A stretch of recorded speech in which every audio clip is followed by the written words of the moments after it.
ko, marami sila. Hindi ko alam na first day, akala ko may kasalan lang or may reception. Okay lang. Tapos biglang nakita ko, aba, ano to, di ba? Kaya sabi ko, uy, gusto niyo ng scoop? Nag-live ako for 2 minutes. Yung ginamit kong live yan eh. Ibig sabihin, itong ginamit ko pang reaction ng video mo, live pala yun. Live. Kung mapapansin mo, may sinashout ako dyan, si Melanie, si Sophia yata, kasi nanonood sila from the Philippines. Mga viewers ko yan. So, after that, nakita ko, aba, may mga artista. Sabi ko, I should cut it. Huwag ko ito ila-live. Maganda to, i-video. Mas marami akong viewers. So, kung tatapusin niyo yung second video na uploaded, nakikita nyo, nakunan ko ng video, ng click si Jaya, si Joey Albert, tapos si Tita Boots Bautista, si Tita Boots. Yan ang pinakalas kong personality na nakunan eh. Boots So, and Sonora? Yes. Boots Yes. and Sonora, yeah. Oh. Yes, ganito kasi yan. Narinig ko na galing pala sila ng film festival dito sa, I think sa Long Beach or sa isang convention na may mga artista. Tapos, ando si Shara, hindi ko wala doon sa video, si Shara Soto, yung head ng film industry, something sa Pilipinas. So, siguro, nagutom sila, pumunta sila doon. Kaya nga yung ko is, siguro, umaten sila ng kasal. Kasi mga bongga yung suit nila eh. So, yun ang doon, yun ang pangyayari doon. Without any, tapos may nagko-comments pa na nandun nga yung tanto ko. Hindi ko naman kilala yung tanto ko. Tapos nagsasabi nandun yung secretary ng tourism. Hindi ko kilala yon. Ang ko lang is makunan ko si First Lady. Yeah. Siya lang talaga kilala mong, parang bongga eh. Oo, kasi, di ba, yan eh, parang, kung maririnig nyo doon sa background ko, may naghahanap pa ng resibo eh, tinatanong pa yung resibo. Tapos isa pang grupo doon, sino ba yung VIP na sinasabi mo? Sabi ko, hindi nyo pa kilala yung First Lady. Sino dyan? Yung maliit ka ako puro maliit. Hindi maliit yan. Sabi ko, yung isa, yun.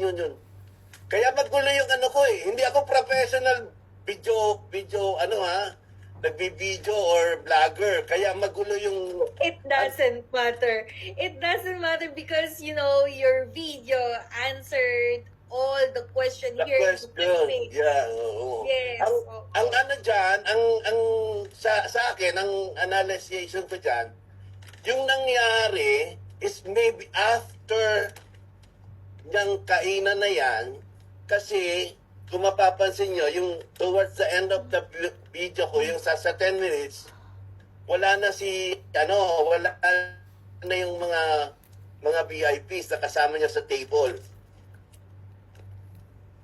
So, kung nangyari, kung mga 12, so, hindi po pwedeng makaalis ka diretso siya sa airport, that is 7, 8 o'clock na eh. So, babiyahe pa siya. Kung ang flight ng aeroplano is 12, parang late ka na, hindi ka na makakapasok sa airport. Diba?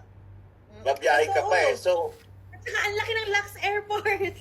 Ang laki. oo. 1 hour pa siya from LA, di ba? 1 hour siya from LA. Mga 30 to 45 minutes pa kasi nasa Long Beach na sila eh. Long Beach and Neuwitz eh. Oo. So, sabi mo ng ano? 45 minutes, kasama na din Oo. pati traffic doon. Ngayon, pagdating doon, Kuya Gadoy, hindi naman kaaalis mo lang ng party. Pack up agad, punta agad ng Pack up airport. agad, oo. Walang ganun. Siyempre, meron tayong 3 hours rule lagi o 5 hours rule lagi. 4 hours, gano'n. Diba? So, doon talaga nahuli itong si PCO Castro na nagsisinungaling siya. Kasi, sabi ko nga, ako, alhamdulillah Rabbil Alamin, yung bago pa kita makita, naghahanap ako lagi sa Fari. naka-incognito ko kasi nga hindi ko wala eh, laging updated, puro live, puro picture, ganun. So, Ah, ako mismo nawawalan ng pag-asa. And then you came across my channel. Sabi ko, grabe, thank you Lord talaga. Sabi ko, ito yon. Guys, para sa kaalaman ng lahat, si Kuya Gado, on the night, siya ang kumuha ng video na yon. yes, oo. Na kumakain, si FL katabi si Tantoko. Diba? Oo. Yun din. Tapos, yun yung whole video eh. Yun yung whole video. Pero yung nag-live ka, na nakita natin nakatayo na yung mga babae, 'di ba? Kadarating lang nila nun. Kadadating lang nila noon, tsaka nagpipicture taking sila. With the girls, mga bisita yun doon eh. Kumbaga mga mga marites lang, mga ganon. Kasi nagkapiglaan niya, marami kasi Saturday, maraming nagkumakain doon sa Noy Pits. Oh, tsaka kasi nakita ko yung Noy Pits, ano siya, Filipino-owned restaurant siya. Meron pang, kung babasahin nyo, kung nakikinig kayo doon sa quad ko, medyo may controversy ang Noy Pits. Doon lagi kasi nagmi-meeting ang lahat ng ano. No, yung kay Kalman, yung general. Karma. Di ba na ano yan na medyo parang yung pera is na-divert, may ano siya. Basta, paano nyo, i-search nyo yung Noy Ako, Pits. parang lumalalim ata ngayon, magiging alam nyo, guys, okay, ayan, Kuya Gado, itong mga subscribers natin here, mga kapamilya natin, kamaysog natin is also mga mga investigador talaga yan. Yes, dapat lang. So ngayon, nagkataon lang talaga na hindi nabigyan ng pansin yung video mo kasi si YT kasi meron siyang niche na tinatawag. Baka Okay. iba kasi siya sa sa content mo, kaya hindi siya masyadong napakita. Kaya Oo. nung na-expose ko siya, guys, mag-follow kayo kay Kuya Gado. Ayan, Kuya Gado, sabi nila, salamat daw ng marami, isa kang bayani ngayon. ng Pilipinas. Matagal, ilang araw na kami hindi pinapatulog nitong KFL na to dahil kabi-kabilaan ng edited pictures, videos na pinopost nila. Yeah. Meron lumabas na taga Beverly na nagpapakita pero walang picture, walang video ni First Lady. Yan ako meron. Ay, oo, yung bald, yung hairs, yung Yes. kaya. Oo. Oo, kasi yun natabunan ka nun eh. Kasi siya, sinabi niya dito, ikayo Astoria, di ba? Astoria Beverly Hills. Yes. So yun, may nagsabi nga na ito na, may na-hold na sila, kaya lang wala nang ang video. Guys, papaliwanag ko kung bakit hindi na siya nilagay talaga sa mainstream media. For the sake of, tawag dito, discreet yan kasi unang-una hindi naman typical na tao lang ang involved. Yes. Hindi naman artista yan eh. First lady yan. 'Di ba? So talagang hindi na yan ilalabas. However, kasi nakita nyo naman, isinabay naman kasi kay Tatay Digong. 'Di ba? Okay. So kung, alam nyo guys, siguro maiisip pa nga natin na ay kawawa naman si FL kung hindi isinabay kay Tatay Digong. Diba? Kung wala silang ginawang kasalanan kay Tatay Digong.